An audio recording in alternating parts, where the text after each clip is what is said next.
Olá, grande noite para você que acompanha o Gazeta Esportiva e começamos o programa de hoje falando do primeiro clássico do futebol brasileiro, do futebol paulista, realizado neste ano.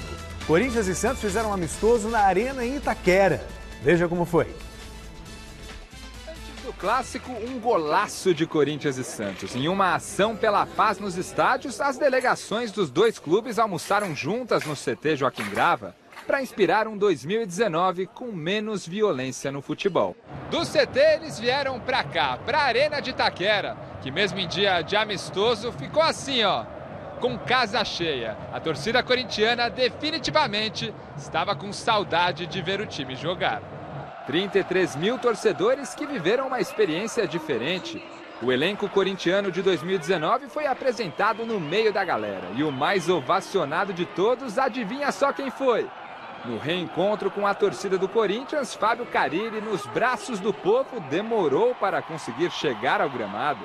Lá de baixo, já no campo, ainda viu a arena tremer quando seu nome foi mais uma vez anunciado no placar. Fábio Carille. Do outro lado, no banco do Santos, um estreante, o imparável Jorge Sampaoli, que só falta entrar dentro de campo quando a bola rola. O argentino passa o jogo todo assim, inquieto, gesticulando e até esbravejando. O motivo da fúria do treinador é porque o Corinthians de Fábio Carille abriu o placar logo aos 4 minutos. Um gol com a participação de duas caras novas, cruzamento na medida de André Luiz e cabeceio de Gustavo. Do outro lado, Cássio também trabalhou no cabeceio perigoso de Gustavo Henrique. Mas nada comparável ao milagre de Vanderlei, que evitou aquele que seria um repeteco do primeiro gol. Cruzamento de André Luiz e cabeceio de Gustavo, dessa vez sem gol. Básicamente por el estilo de juego que tenemos necesitamos un golero que juegue muy bien con los pies, por la característica de nuestro estilo. Vanderlei nosotros no lo pudimos analizar jugando con los pies porque en los últimos años no lo hizo. Entonces vamos a tener que tener una alternativa con Vladimir o con algún arquero que pueda llegar, si llega, para que tengan essa característica. E para alegria desse baixinho que não para quieto, o Santos chegou ao empate aos 24 minutos. Jean Mota cruzou da direita e Pedro Henrique fez contra. O Timão ainda assustou com o estreante Ramiro, que passou raspando nesse chute de fora da área. Veio o segundo tempo cheio de alterações nas equipes e com poucas chances concretas de gol. O Santos até pressionou mais e teve o gol anulado de Fábio Nogueira. Mas o placar ficou no 1-1. E pelo número de cartões amarelos, o Corinthians levou o simbólico troféu Gilmar dos Santos Neves, em homenagem ao ex-goleiro que atuou pelos dois clubes. Gostei muito, priorizei muito, deixei bem claro, o sistema defensivo funcionou com as duas equipes, já tendo entendimento, e agora aos poucos soltando mais a equipe. Então foi bem legal, saí bem satisfeito, e a questão de jogar 60 minutos, estamos em pré-temporada, né, 9 dias de trabalho, então já estava tudo programado e independente do resultado eu não ia mudar a nossa programação. Nosotros los entrenadores nunca estamos satisfechos, nunca. Nosotros sabemos de que en esta profesión el tiempo de trabajo del entrenador es muy corto. 3, 4 partidos, 4 derrotas se terminó el entrenador. Entonces tratamos de protegernos mucho en realidad. Y si yo no puedo estar a la altura del club, no puedo estar. Como tampoco pueden estar aquellos jugadores que no están a la altura del club. Estableceremos la posibilidad de concretar eso que venimos pidiendo y trabajando conjuntamente con el presidente. Ojalá que se dé pronto y que tengamos la posibilidad de tener lo que Santos merece. Bom, boa noite, Celso, boa noite, Chico, amigos do Gazeta Esportiva. Boa noite, Flávio. Foi um trailer, né? Foi um pequeno ensaio do que teremos esse ano, mas a gente já reparou, por exemplo, que o São Paulo tem a cara de São Paulo. 3-4-3, o time ofensivo atacando, criando oportunidades, e o Corinthians do Carille já está montadinho. Né? Que o ano passado o Corinthians conseguiu não ter nada, não tinha defesa, não tinha ataque, não tinha meio campo, não tinha nada. O Jair Ventura fez uma saroba no time que desmontou o que estava montado e não conseguiu remontar nada. Então Então, nós vimos os dois times com a cara que eles terão no campeonato. Obviamente que o Corinthians vai crescer, né? O sistema vai ser alinhado, novos jogadores vão chegar e, obviamente, também que o Santos também terá novos jogadores de um sistema que é totalmente diferente, né, do que o Santos estava acostumado com o técnico anterior, com os técnicos anteriores, até o próprio Cuca, né, não tem essa característica, também é um sistema novo para ser assimilado. Tomara que os dois tenham tempo para trabalhar, porque essas duas equipes podem crescer bastante na competição. Eu estou muito otimista com relação a 2019. Acho que alguns times estão ganhando caras diferentes. O Fernando Diniz do Fluminense deve fazer um time mais ofensivo, o São Paulo do Jardine deve ser mais ofensivo, o Santos do São Paulo seguramente será mais ofensivo, o time do Carille mais competitivo, né? Então você tem caras boas, o Atlético Paranaense. Então a gente já começa a ver caras de times com filosofias diferentes. Não sei o que você pensa, Chico. Boa noite. Boa noite, Flávio. Boa noite, Celso. Boa noite a todos vocês. Evidentemente que concordo com você. Não tem como discordar. E eu chamo a atenção para um detalhe, né? Você vê que gozado. O Carille, ele já tem como referência o Gustavo, tem o Roger e tem também o Bocelli, que ainda não estreou. Isso, para o Carille, é 80% do time pronto. Porque o Corinthians, sem referência, é um time que perde muito dentro do esquema do Carille. Então, como o Flávio falou, é um time que vai jogar um arroz com feijão e vai usar muito essa referência de centroavante. Ontem, contra o Santos, o placar moral deveria ser 2-0 para o Corinthians, porque o Vanderlei pegou uma bola impressionante, uma testada firme do Gustavo, né? Que foi muito parecido o lance, só que quem cruzou na segunda vez foi o Fagner. E olha que vou te contar, o Vanderlei realmente é um grande goleiro. Agora, quanto ao Santos, é o contrário do Corinthians. Apresentou um time com uma filosofia de trabalho, como o Flávio falou, bastante diferente. Diferente no sentido de que o São Paulo ele joga um futebol total, né? Joga um futebol total por quê? Porque não erra passe. O fato de não errar passe aumenta a velocidade do jogo, né? E ele chega com facilidade ao ataque adversário, com muita facilidade. Quase 3, 4 toques na bola e ele está lá. Agora, ontem o presidente esteve aí e eu virei para ele, mas está faltando um homem gol. Que a hora que o Santos acertar um cara lá na frente, Flávio, aí a coisa vai ficar boa para o lado santista. Mas dentro dos dois estilos, aprovados os dois. Isso aí, a gente aproveita o clássico entre Corinthians e Santos e os amistosos, né, do São Paulo na Florida Cup para lançar a enquete desta segunda-feira. Dos clubes grandes de São Paulo que já jogaram, quem apresentou o melhor futebol? Corinthians, São Paulo ou Santos? Vamos lembrar que o Palmeiras não jogou ainda, foi só um jogo treino, ganhou de 1-0, mas foi só um jogo treino, jogo mesmo, o Palmeiras não fez. Então a nossa opinião, ou melhor, você manda a sua opinião usando a hashtag Gazesportiva e também pelo site gazesportiva.com. Repito, quem jogou melhor nesses jogos de pré-temporada? São Paulo, Corinthians ou Santos? Flávio? O que mais me agrada é o sistema do Santos. Do Santos, né? Muito do jeito do Santos jogar, tem que crescer muito, mas Santos. Sim. Pela falta de objetividade do Santos, eu vou ficar com o Corinthians. Eu acho que o Corinthians fez aquele jogo padrão Carille, né? Logo de cara. Então eu acho que o Corinthians. Eu acho que eu vou ficar com o Santos, porque o Santos propôs o jogo contra o Corinthians, acho que, né, teve mais a bola, acho que está num caminho mais vistoso, digamos assim, né? Essa é a nossa opinião, claro, e aí você em casa vota, né? Quem que apresentou o melhor futebol nesse início de temporada? São Paulo, Corinthians ou Santos? É isso aí. Bom, no último domingo, o Mesa Redonda recebeu o presidente do Santos, José Carlos Pérez. O mandatário do Peixe falou sobre todos os temas e não fugiu das perguntas. Veja alguns temas abordados pelo mandatário alvinegro.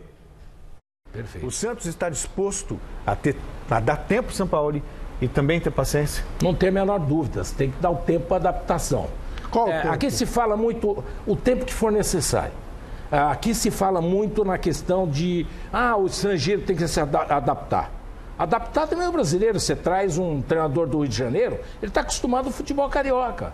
Ele chega aqui, ele sente diferença também. Então essa adaptação, ela existe para qualquer um, mas eu acho que para o estrangeiro, muito mais, e nós vamos dar o tempo que for necessário. O senhor falou que vai anunciar terça-feira 2 reforços? Eu só não posso dizer o nome porque ainda não assinou mas a posição. o clube. A Mas o posição. jogador está certo. Posição, mais ou menos. Zagueiro central e outro é um 10. 10 joga pelas pontas. Aí a gente tá falando que não tem 10 no mercado? Não no mercado, os dois não é do mercado nacional. O Vanderlei ganhou ano passado o troféu Mesa Redonda como melhor goleiro, foi cogitado até para a Copa do Mundo, mas o técnico São Paulo disse que quer um outro goleiro. Como é que vai ficar essa situação? Não, ele não falou que é um jogador, é um goleiro. Ele colocou pra gente que ele gosta de jogador que sai com os pés. Hoje, Vanderlei deu um show, só saiu com os pés, né? Então, ele gosta de um jogador que sai com as mãos e com os pés. E saída de bola. Entendeu? Não, ele não falou mal instante nenhum do nosso goleiro, porque o nosso goleiro é um dos melhores do Brasil hoje. Ele joga pra caramba. O senhor vai contratar um outro goleiro ou não, presidente? É brincadeira. Não, é brincadeira. O senhor vai contratar um outro goleiro ou não? Não, eu faço o que for pedido por ele. Goleiro não é prioridade hoje. O futebol brasileiro resiste a uma lava-jato? Quer minha sinceridade? Claro. Não. Não resiste. Então a gente chega à conclusão que é um meio que precisa ser equalizado dentro do mercado. Sem dúvida. E eu vou dizer mais para você. Eu aprendi no mercado financeiro que transação tem que ter 3 na mesa. Transação hoje no futebol, em geral, é o presidente só que vai lá, contrata, ou ele delega para alguém que vai e contrata. Eu não faço uma contratação sozinho. Como assim, 3 na comigo. mesa? Vamos Explica discutir um pouquinho junto. para nós, que eu não entendo nada de mercado financeiro e o telespectador também não deve entender. O que significa 3 na mesa? 3 na mesa Testemunha, é porque... exatamente. Porque quando você coloca 3 na mesa, são 3 pessoas. Quando vai um, morre com ele. Quando tem 2, já começa a ficar difícil. 3, então, não tem segredo que resista. Ô Flávio, tem uma mensagem aqui do amigo do presidente, do Batan, lá dono da Braspress, perguntando se o senhor é muito criticado quando traz os jogos para cá, do Santos para São Paulo. Que a gente é criticado, sim. Tem uma turma que é contra, mas a gente precisa de receita. Não é possível você jogar para 7 mil e ter a possibilidade de jogar para 15, 20, Mas que 25 esses mil 15 aqui não dá mais ou menos na mesa? Que não dá. O aluguel do Pacaembu é barato. Mas Só aqui- isso que eu digo para você. O senhor tem ideia de comprar o Pacaembu? De comprar, que eu digo, essa privatização? O senhor Arrendar, seria né? um pleiteante a ter o Pacaembu? Obviamente que no contrato que a gente assinou, nós dependemos ainda do Conselho Deliberativo do Santos aprovar, porque o Estatuto manda isso. Mas nós já estamos participando com a Universidade do Brasil, que é um envelope, é um concorrente que vai fazer, ali onde eu estou pogando, ele vai fazer um centro cultural. E o Pacaembu vai descer mais 8 metros, de 6 a 8 metros, para ele comportar mais público. E então esse é o primeiro consórcio. Tem um outro, que é o W Torre, que é o Walter Torre, que é santista, todo mundo sabe, que também já disse numa entrevista dele que se ele vencer, ele também quer o Santos junto. A reforma da Vila Belmiro, se vai acontecer em 2019, se você está pretendendo fazer ou não. A Vila Belmiro, nós estamos fazendo um pré-projeto, Dr. Arthur. Para ampliar ela? Não, é para ampliar sim, porque hoje é só permitido vender, apesar que tem capacidade para 18, 20 mil, só podemos vender 14 mil. Nós vamos fazer toda a documentação do arquiteto e vamos vender o projeto. Eu quero um compromisso do senhor presidente.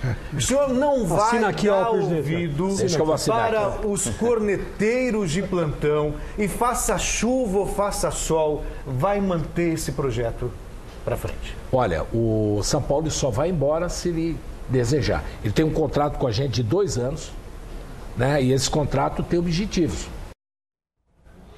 Olha, foi uma grande entrevista, Chico. Foi um momento bacana do Mesa Redonda. O presidente Santos não fugiu a nenhuma resposta.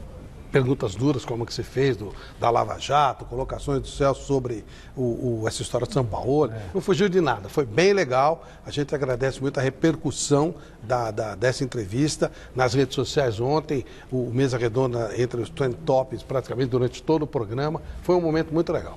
Foi sim, concordo com você.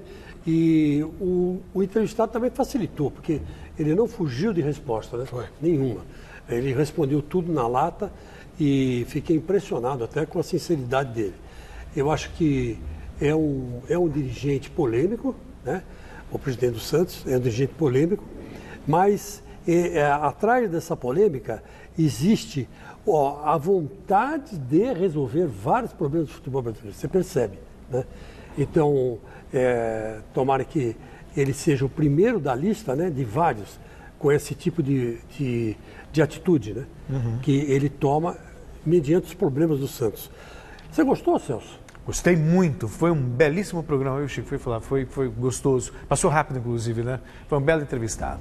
O assunto agora é o Palmeiras e a despedida de um jogador que fez história nos gramados do mundo todo.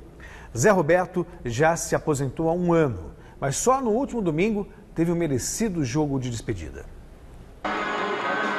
A despedida demorou, mas aconteceu. E de maneira gigante, como manda o personagem. Aos 44 anos e sem jogar desde o final de 2017, Zé Roberto reuniu amigos e ídolos palmeirenses para dar adeus oficialmente aos gramados. O dia não foi especial apenas para Zé Roberto. Nicolas Greco, torcedor que se tornou símbolo da campanha do Brasileirão do ano passado, chegou ao Allianz Parque e já começou a pular. O garoto, que é deficiente visual, foi ao jogo com a mãe Silvia para estrear o presentão que ganhou de Natal do Palmeiras. O óculos de visão artificial possui um dispositivo que captura imagens e textos e traduz tudo em áudio, dando mais independência ao garoto. Consegue também armazenar a imagem de 150 pessoas. Então, por exemplo, quando ele olha para mim com o óculos ligado, ele automaticamente fala, mamãe. Apesar da inovação na vida deles, durante a partida, a narração ainda fica por conta da mamãe Silvia. Lateral, equipe vermelha pegou a bola, quase perdeu. Mas o óculos ainda não substitui a mãe na hora de narrar o jogo, né? Ah não, esse papel continua meu. A alegria de Nicolas por estar num jogo do Verdão era tanta que não dava nem para ficar sentado. Quem abriu o placar, no entanto, foi o time dos amigos do Zé Roberto, com o D'Alessandro. Levou um gol, Palmeiras, Nicolas. Poxa vida. Para a alegria do Nicolas, o time Palmeiras de todos os tempos empatou com o Alex.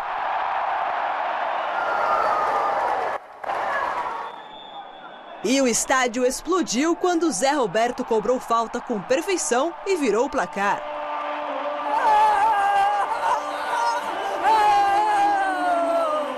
D'Alessandro mais uma vez empatou para os amigos de Zé. Mas se tem um ídolo palmeirense para desequilibrar, é Edmundo. Ele mandou um chutaço da entrada da área e fez um golaço, 3-2. Edmundo é animal! Edmundo é animal! Antes do intervalo, Túlio Maravilha voltou a empatar a partida.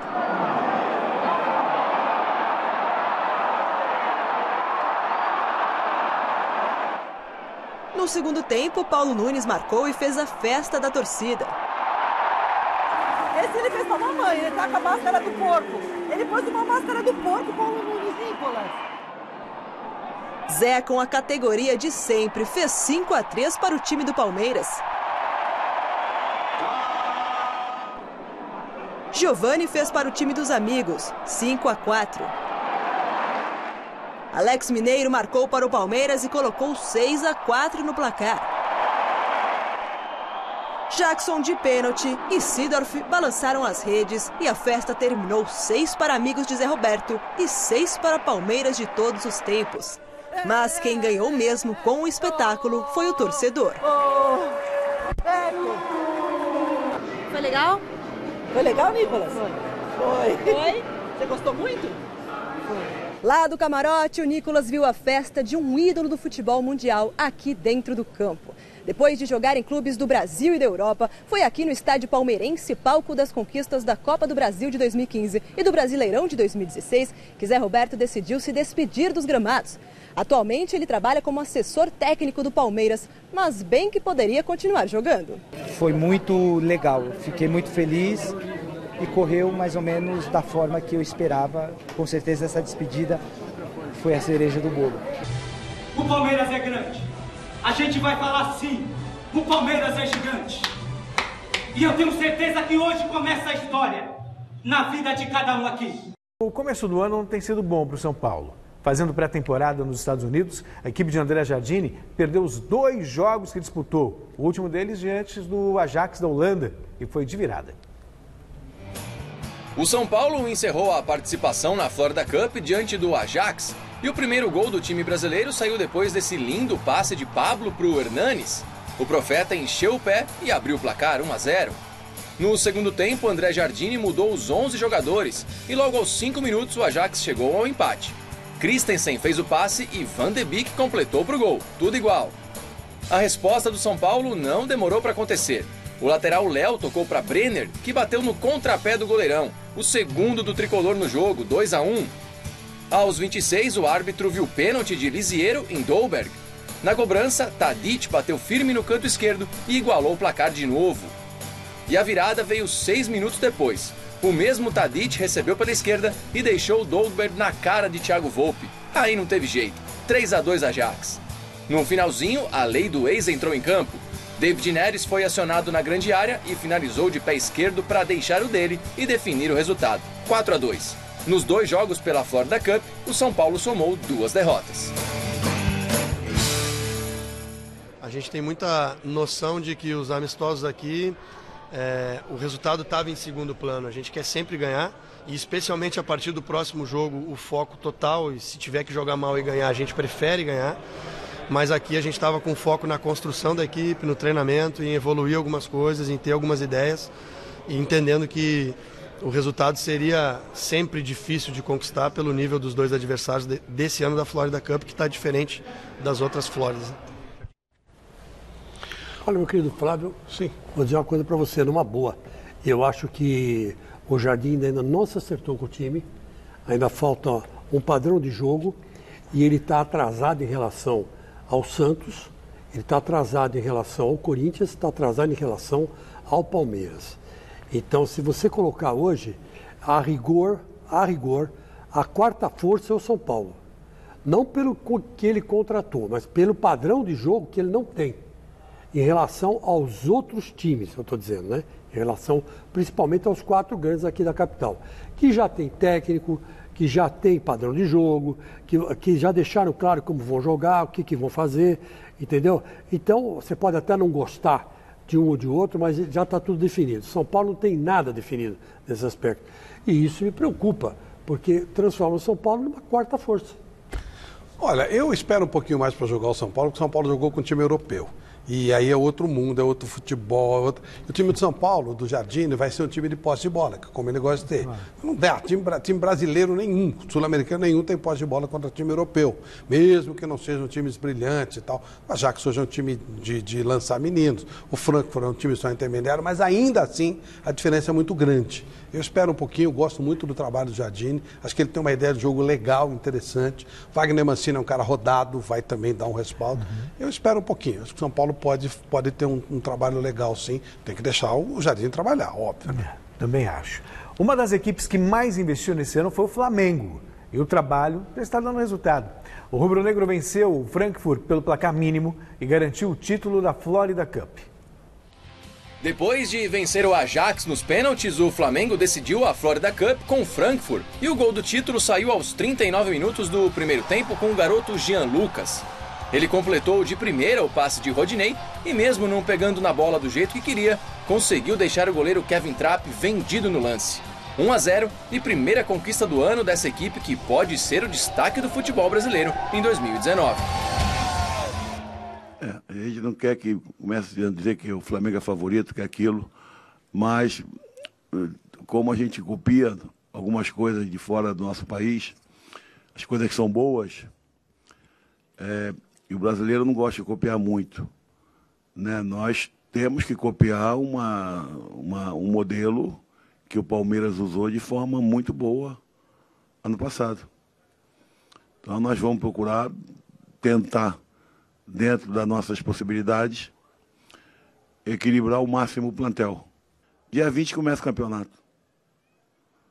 Como é que tu vai preparar um time? Então, é um time que vai jogar domingo, aí fica a semana toda treinando, joga o outro na quarta, domingo ele volta a jogar, aí tu treina o que jogou na quarta, porque tu não tem solução, né? Por isso está se tentando muito dar o máximo de equilíbrio possível à equipe. Complicado, né? Todo mundo reclama do calendário e com razão. E o futuro de Paulo Henrique Ganso pode estar no Brasil. O destino mais provável é o Fluminense. Hoje, o diretor do clube, Paulo Angione, disse que sonha com o meia e com o Nenê do São Paulo. Enquanto o Flu sonha com o jogador, a esposa de Ganso, Giovana Costi, trouxe algumas revelações através das redes sociais, deixando muito claro para onde o jogador não vai. Segundo ela, o São Paulo não quis repatriar o atleta e não há a mínima chance de Ganso ir para o Santos, enquanto o São Paulo estiver no comando do clube. Os dois já trabalharam juntos no Sevilha, só que o meia não teve muito espaço com o argentino e acabou encostado.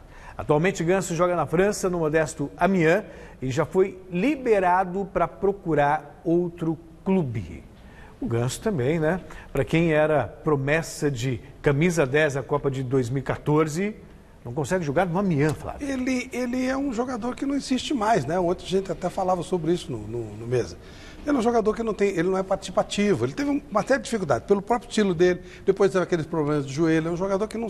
Ele é um jogador sem mobilidade, o futebol de hoje demanda muita mobilidade. Não tem como você fazer isso. Não tem mais aquele jogador que a bola, espera a bola no pé, trabalha a bola, toca, que ele toca bonito, toca, mas aí você vai trabalhar em circo. Você precisa ter habilidade, precisa ter mobilidade. Sim. E ele é um jogador sem mobilidade. Participar da marcação também. Cansei de falar isso aqui. Não daria para ele trabalhar na Europa. Não dá. Foi uma grande mancada do São Paulo ter indicado para o Sevilha. Aqui no Brasil, talvez. Ainda pode jogar, porque o nível de jogo é diferente, o dinamismo é muito menor. Mas na Europa não dá, não joga nem no Amiens. Não dá, não tem como jogar. No Fluminense, de repente, o Diniz tem um jeito de aproveitá-lo, o Diniz é muito inteligente. No futebol brasileiro dá, mas na Europa não tem a menor condição, não dá. O ritmo de jogo, ele já não é um jogador de dinamismo de jogo e ainda tem deficiência física, aí fica complicado. Eu concordo com você em parte, Flávio. Eu acho que o Ganso, o grande problema dele é não marcar. Ele não sabe marcar. Se ele soubesse marcar e tivesse essa habilidade, esse talento, e ele conseguisse, né, aproveitar a marcação, ele daria, sim, um grande meia esquerda. Eu me lembro, não quero fazer uma comparação, mas eu me lembrei que o Mário Travaglini, quando contratou o Zenon estava jogando um time árabe, e o Matheus foi buscar o Zenon. Ele lembra um pouco o Zenon até, assim, porque quando o Zenon chegou no Corinthians, o Zenon sabia marcar. Aí o Mário Travaglini falou para ele assim, o Zenon, vamos chegar a um acordo, ó.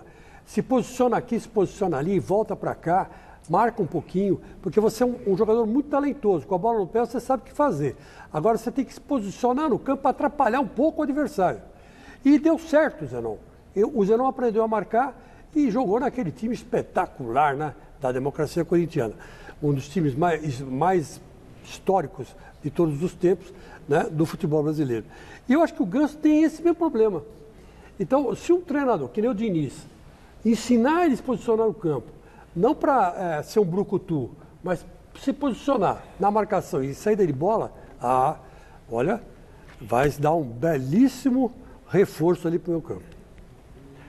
O assunto agora é Copa São Paulo de Futebol Júnior. O São Paulo jogou ontem contra a Ferroviária e avançou na competição. O São Paulo precisou somente de 20 minutos para eliminar a Ferroviária da Copinha. Aos 8 do primeiro tempo, Gabriel Novaes completou de cabeça o cruzamento da esquerda e fez 1-0. Logo depois, Fabinho recebeu passe na pequena área e só teve o trabalho de tocar para o gol. A vitória por 2-0 garantiu a vaga para as oitavas de final. Amanhã, o São Paulo encara o Mirassol. Quem também garantiu vaga nas oitavas foi o Palmeiras, que venceu o Galvez e chamou a atenção do país por uma atitude para lá de nobre. Como a equipe acreana não tinha dinheiro para voltar à capital Rio Branco, o Verdão resolveu bancar o retorno dos meninos para casa. Veja como foram os gols da partida. Palmeiras e Galvez em Capivari e Gabriel Veron abriu o placar pegando bonito de primeira. O garoto de apenas 16 anos é uma das grandes revelações da base do Palmeiras nessa copinha. O segundo veio com o atacante Lincoln. Ele aproveitou o rebote do goleiro e de cabeça mandou para a rede, 2-0. 4 minutinhos depois, a defesa do Galvez falhou e Ayrton completou a jogada para o fundo da rede. O resultado de 3-0 classificou o Verdão, que na sequência da copinha enfrenta o Figueirense. O Corinthians volta a campo nesta noite contra o Red Bull Brasil. O Timão chegou a essa fase após golear o Porto de Pernambuco por 6-0. Veja. Pela segunda fase da Copa São Paulo, o Corinthians não teve dificuldades para vencer o Porto de Pernambuco. Goleada sem sustos por 6-0. Rafael Bilu, Rony e Natan marcaram os gols do primeiro tempo. No começo da segunda etapa, o mesmo Natan marcou mais uma vez. E no fim do jogo ainda deu tempo de Gustavo Mantuan e João Celeri fecharem a goleada. Logo mais, às 8 da noite, o Timãozinho enfrenta o Red Bull pela terceira fase da competição. Hora da gente ver como foram os outros clubes grandes na copinha. Roda o VT. América Mineiro e Botafogo em São Carlos, e Luiz Henrique fez o gol que garantiu a classificação do time carioca para as oitavas da copinha, 1-0. Na próxima fase, o adversário do Bota será o Guarani, que não teve a menor piedade do Internacional. Com uma atuação fantástica do atacante Davó, que marcou 4 gols, o Bugre passou de fase goleando o Colorado por 5-0. O Cruzeiro não teve muita dificuldade para despachar o Marília jogando na casa do adversário. Com gols de Maurício, Jonathan Monteiro e Leonardo, a Raposa avançou para as oitavas de final da Copa São Paulo e amanhã enfrenta a equipe do Rio Preto. Na cidade de Tupã, o Mirassol foi para cima do Atlético Paranaense, abrindo 2-0 no primeiro tempo. Gols de Guilherme Castilho e Giovanni Felipe. Mas o time do Paraná foi buscar o empate na etapa final. Bruno Leite e Vitinho deixaram tudo igual e levaram a decisão da vaga aos pênaltis. Nas cobranças, melhor para o Mirassol, que converteu todos os chutes. Mingote e Vitinho desperdiçaram para o Atlético, que acabou eliminado da copinha. Agora, o Mirassol enfrenta o São Paulo.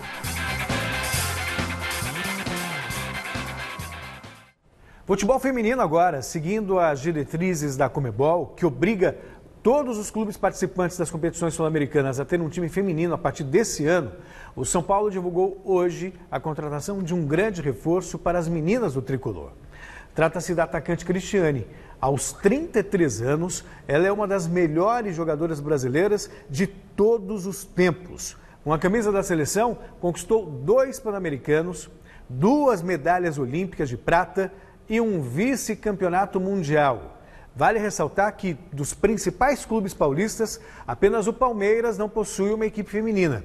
Flávio e Chico, vocês aprovam essa iniciativa da Conmebol para incentivar o futebol feminino? É o caminho?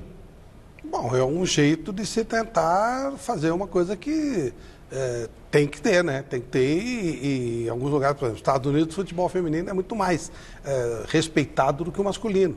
Na Alemanha? Na Alemanha não. A Alemanha, não, mas a Alemanha tem futebol. Não, forte. Digo assim, mas não é mais respeitado. Não é mais respeitado, mas tem um ótimo. Suécia, né? Os países nórdicos têm bastante. Eu acho que é interessante, sim. Dá para você investir.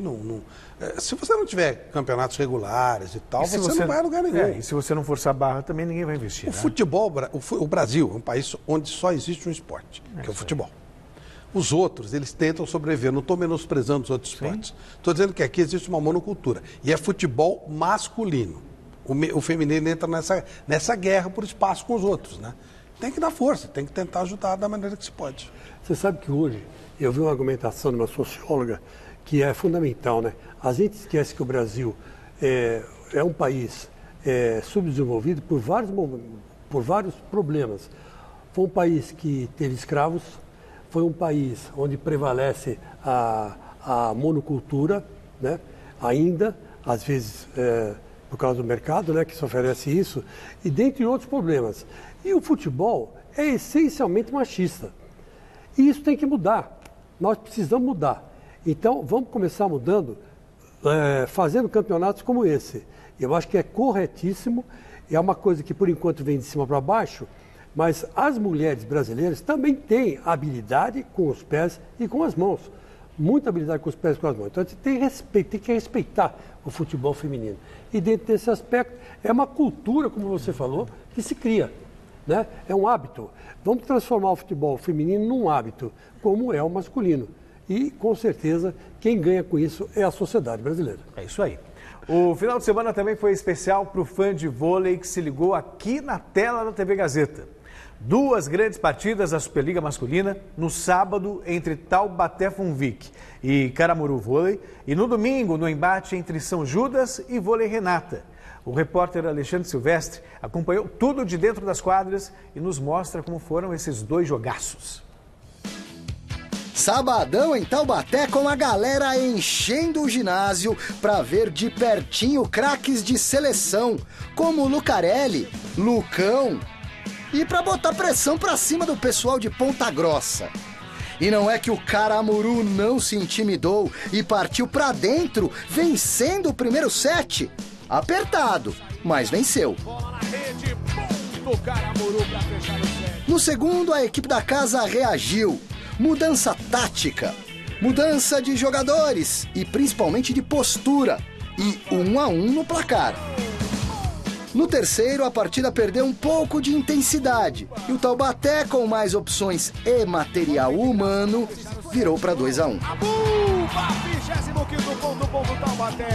O Taubaté Funvic sacramentou o triunfo e segue na cola aos líderes da Superliga, para a alegria dupla, eu diria tripla, do homem da quadra, que recebeu cartola do torcedor símbolo e troféu da organização. Acho que o time demorou um pouquinho para entrar, quando a gente conseguiu agredir no final do primeiro set era um pouquinho tarde, mas o importante é que a gente conseguiu a vitória, importantíssima vitória de 3 pontos em casa. Depois daquele set ali o time realmente jogou muito bem e a gente tem muita coisa para melhorar ainda, mas cada vitória é muito importante para o final do campeonato. No domingo, o lanterninha da competição, o São Judas, atuando em casa, em São Bernardo, foi presa fácil para o Vôlei Renata. Os 2 sets iniciais bem apáticos do time caçulinha facilitaram a vida do Campinas. Na terceira série, São Judas reagiu, vibrando mais, errando menos. Conquistou o set e chegou a sonhar com uma milagrosa segunda vitória no campeonato, que já foi para a rodada 2 do segundo turno. Lutou muito no quarto set. O duelo ficou bem emocionante e pau a pau em certos momentos. Mas não deu para São Judas. Vôlei Renata leva para Campinas o seu primeiro resultado positivo como visitante nesta Superliga e uma posição até certo ponto confortável em busca da classificação para os playoffs. Só que a taça, por enquanto, é essa aí, ó, a do cara do jogo. Hoje a gente pegou o último colocado, mas não tem jogo fácil, cara. Eles dificultaram bastante pra gente. Começamos bem, fazendo a marcação que a gente tinha combinado deles. Depois eu acho que o jogo escapou um pouco da gente nos nossos erros de ataque. Eu acho que a gente cometeu muitos erros e trouxe eles de volta pro jogo. Mas eu acho que é isso aí, cara. Vale a força do time todo de não desistir e brigar até o final. Voltamos a falar do Santos. O técnico Jorge Sampaoli já pediu por reforços e de concreto mesmo só recebeu a confirmação do meia venezuelano Soteldo. O Peixe ainda busca um zagueiro, um lateral esquerdo, um atacante e até mesmo um goleiro. Porém, hoje na Baixada foi dia de uma cria da casa ser jogada aos Tubarões. Sampaoli aguarda reforços. E Renatinho, agora Renato Florencio, executivo de futebol do Santos, apresenta o primeiro, que na verdade já estava por aqui, é cria da casa, menino da vila, ainda um pouco assustado. Assusta um pouquinho ver tanta câmera assim, primeira vez, mas o nervosismo tá passando. Relaxe, meu filho, apresente-se com calma, venda o seu peixe. Sou um jogador bem tranquilo, bem versátil, jogo de centroavante, mas o professor Sampaoli está optando por me colocar de ponta, então não vejo nenhum problema. Faço meio campo também, e onde ele me colocar, estarei bem adaptado. Agora é a minha vez de apresentar os responsáveis pela existência do Caio Jorge. Aqui é a mãe. O nome dela? Atenas. Emocionada? Ai, gente, eu tô me tremendo toda. Papai? Jorge, né? Isso, Jorge Ramos. Chegou a hora, cara? Chegou a hora, né? Depois de tanto esforço? realmente, né, batalhando desde pequeno, né, desde 5 anos nessa corrida aí. Esperamos que ele possa trilhar o mesmo caminho que ele teve na base, né? E ali o filho, já fazendo sucesso. O moleque não tem nem 17 anos e acabou de assinar o primeiro contrato dele como jogador profissional, para alegria do próprio e da família. A mãe abre o jogo. Revelação de bastidor. Não é porque é meu filho não, mas ele é muito merecedor, muito determinado, focado. Eu chamo ele até de velho. Você parece um velho, porque ele tem atitude de gente grande, né? O pai tá todo orgulhoso. Evolução da espécie. Eu que já tive desse lado aí, eu tive a oportunidade de ser profissional durante 16 anos. Não era esse monte, esse holofote que é hoje, né? Na minha época era uma câmera só. Quando eu entrei ali e vi aquele batalhão, eu fiquei assustado. Aí imagina pela cabeça dele, né? Com eles por perto, o Caio Jorge se sente mais à vontade. Agora eu quero saber o seguinte, quem que foi o melhor? Quem tem mais talento? Eu tô representando mais que ele, né? Mas quando ele joga contra mim, ele perde. Um verdadeiro sonho familiar se tornando realidade. Eu morava aqui atrás antes, quando eu era do Sub-13. Aí uma vez eu passando pelo muro, comentei com meu pai que queria ter meu nome ali no Muro do Santos, porque passava ali, tinha Neymar, Robinho, Ganso. Pra mim, estar ali era uma sensação maravilhosa. Eu vou trabalhar para isso.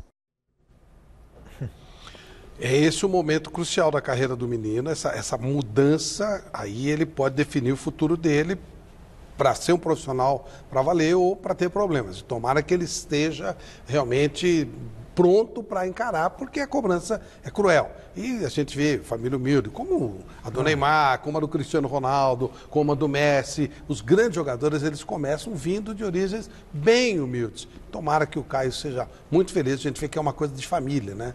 E a gente torce muito. Ele tem estrutura, né? Tem uma estrutura psicológica boa. Só 16 anos, né, Chico? Para 17 anos, né? 17 anos ele tem uma estrutura boa. 16 anos eu só fazia bobagem. Eu também, só fazia... O moleque é muito mais consciente. Aquilo que quase que sai um palavrão aqui, mas... eu vou falar, eu só fazia merda. 16 anos é o quê? É estudo, futebol o dia inteiro, né? Ah, você estudava? Estudava. Era uma coisa que eu fazia, sempre fiz. E o quê? E namorada, né? Não tinha outra coisa para fazer na vida. Aí depois já comecei a trabalhar no mundo esportivo do Edgar Soares, né? Que era do Geraldo Bretas.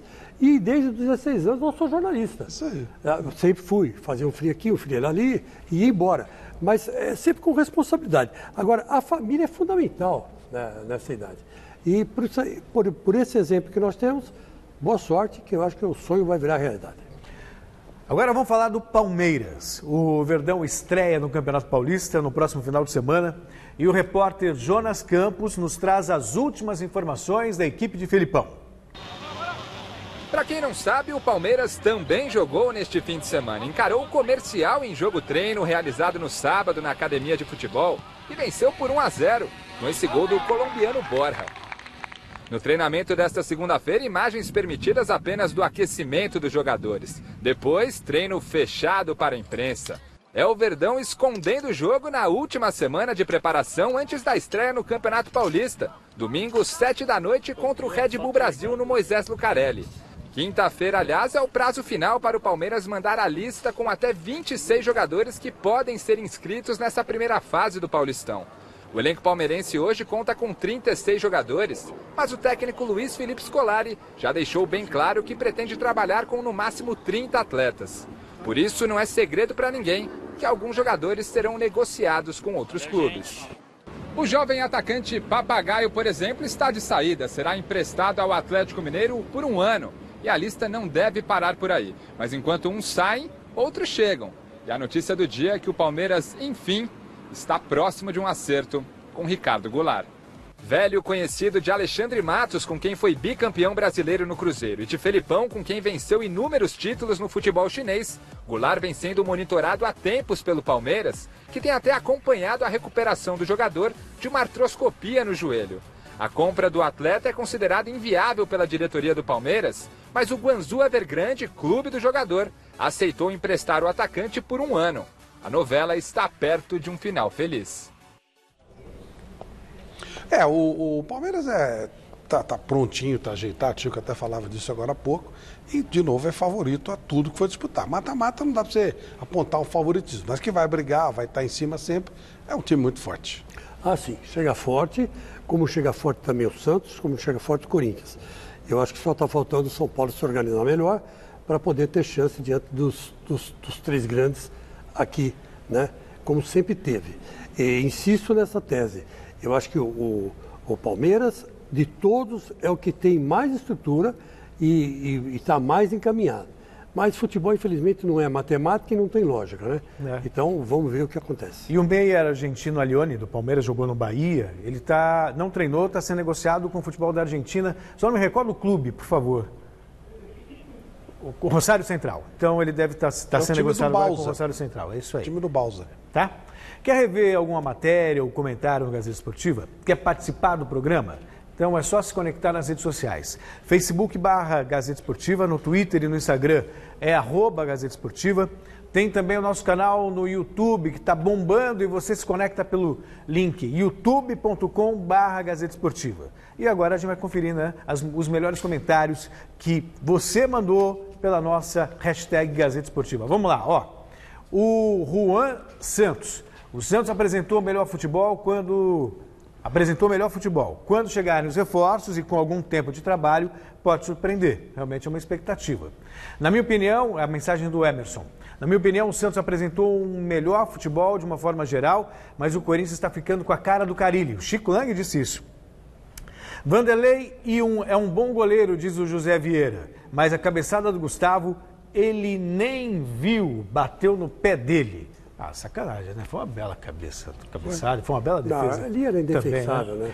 E o que será que deu na nossa enquete? Perguntamos no começo do programa quem apresentou o melhor futebol nesse começo de temporada.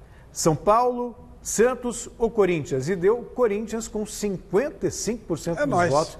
Imaginava que daria Santos, né? 28% dos votos. São Paulo ficou em último. Não imagine.